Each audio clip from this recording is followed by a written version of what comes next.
Sparking Zero is in a very weird spot right now. It feels like what the game was supposed to be and what it is now aren't the same. You have these cool game modes, right, that were supposed to bring the community together, like community creations of battle scenarios or character interactions that we would have wanted to see in the show.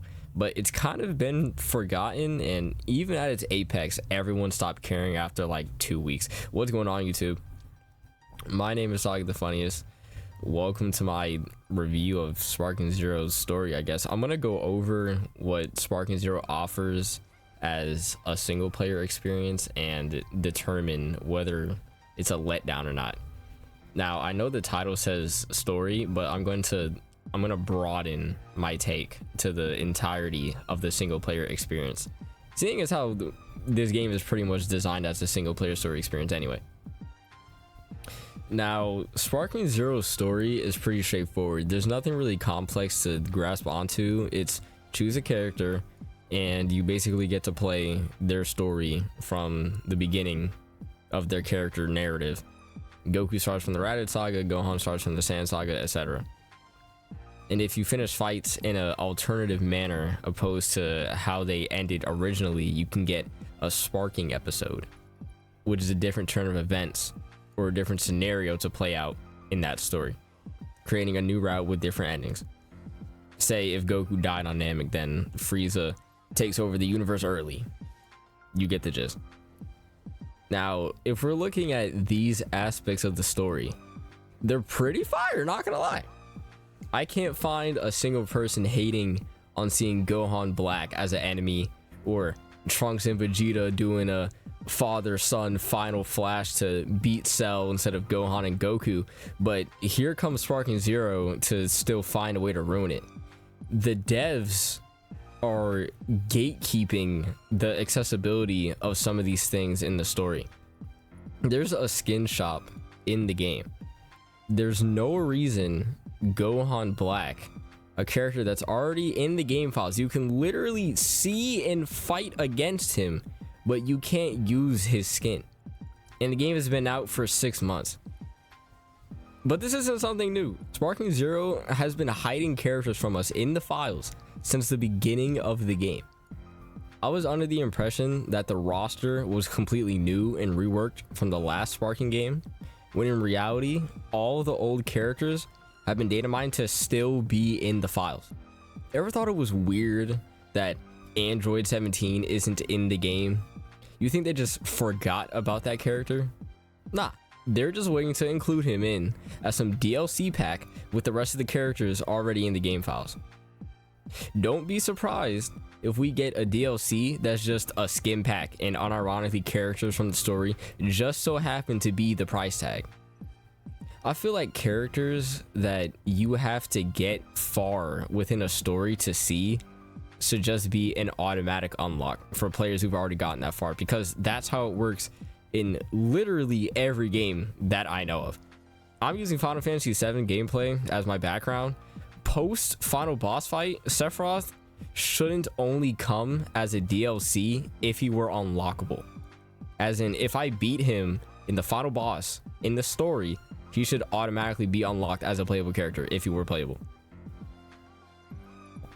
Now, you might wonder how that affects the game as a story. The reason I'm bringing that up is because there's kind of nothing left to look forward to after you're done with the story in Sparking Zero. I'm playing Final Fantasy VII. There is a plethora of things to do after you beat the story. Like, I mean a shit ton. I had like 55 hours on the game just purely playing the story. No side quests, no nothing else. I was literally just strictly doing the story. And now that I'm done doing everything else in the game, I have 215 hours on the game, and I'm not even done yet. The story in Sparking Zero is a spectacle and chooses to keep its glory untouched, even if that means you can't play as the characters that you were already playing as in that story. It's like they tried too hard to make the story as variable as possible. Like, the story as a gameplay cannot breach into any other aspects of the game. Now, saying it out loud, it kind of makes sense, right? Differentiate your game story from the rest of the game. Now, why this fails in execution for Sparking Zero is because the gameplay doesn't differ in any other modes of the game. It's all the same single player versus one other fighter. Keeping the story as this strict, unchangeable, non-variable mode creates the opposite effect than what's intended. We want to play as these characters in other modes. We want to remember the greatness of the story by being able to replicate it in other facets of the game. But knowing the devs, that isn't going to happen, or at least it isn't going to happen for free. Which is crazy to think about, because this game is already $70 as it is. You mean to tell me you want me to spend even more money? This isn't a problem just for Sparking Zero. Many Dragon Ball games have this exact problem. Xenoverse has it the worst. Gatekeeping not just characters, but entire stages, skills, hair. Like, when it comes to moderating these Dragon Ball games, they have it the worst. Now, the difference is Xenoverse is 9 years old, right? Like, they've already seen it to the end of this process and have appropriately put prices on every single thing that I just mentioned through the excuse of content updates or DLC packs. When you're a Bandai, gatekeeping features is like milking that cow dry. Like, I wouldn't be surprised if the devs get high off of withholding certain aspects of the game and then charging for them weeks, months, even years down the line, hoping that we had forgot. And apparently it works, because they've been doing it time in and time out for years with all their other Dragon Ball games. Although I think we're getting smarter now to where these companies know we aren't just going to comply with everything they put in front of us with a price tag, even to the point that Bandai basically made like a free version of Xenoverse, but with a cap on how much stuff that you could do in the game without having the full game. And even that, I can argue, is predatory. All in all, Sparking Zero as a story experience is okay as a normal player and great as a Dragon Ball fan. A lot of the stakes and impact within the story don't translate to people who haven't watched or experienced Dragon Ball. And I know I'm bringing up Final Fantasy VII a lot in this video, but in Final Fantasy VII, you can literally jump into the game having zero knowledge of anything that's ever happened in the entirety of the continuity and still have the same level of shock and grasp on the importance of certain fights because of how skillfully written the story is. Sparking Zero plays like a cohesive story, but is only understood by people who are fans of Dragon Ball. If I were to rate it, I'd give the story a cool 6 to 7 out of 10 if you're new to the Dragon Ball franchise, and an 8 to 9 out of 10 if you're already a Dragon Ball fan. But that's it. That's my review. I hope you enjoyed. Make sure to comment, like, and subscribe. My name is Soggy the Funniest, and I'll see you guys next time.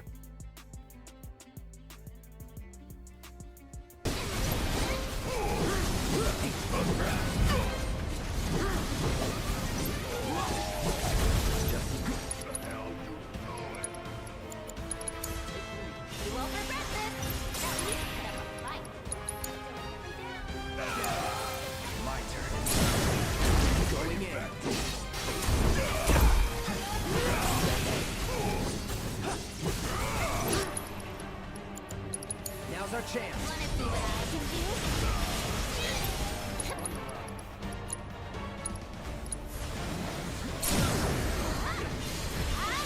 Wanna see what I can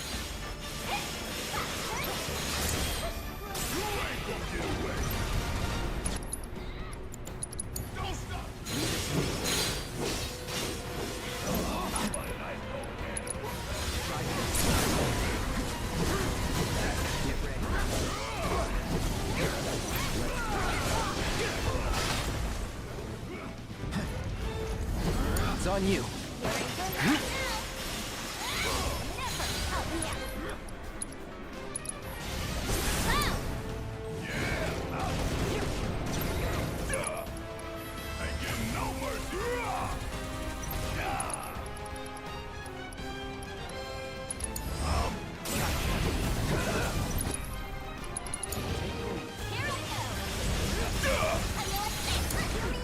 My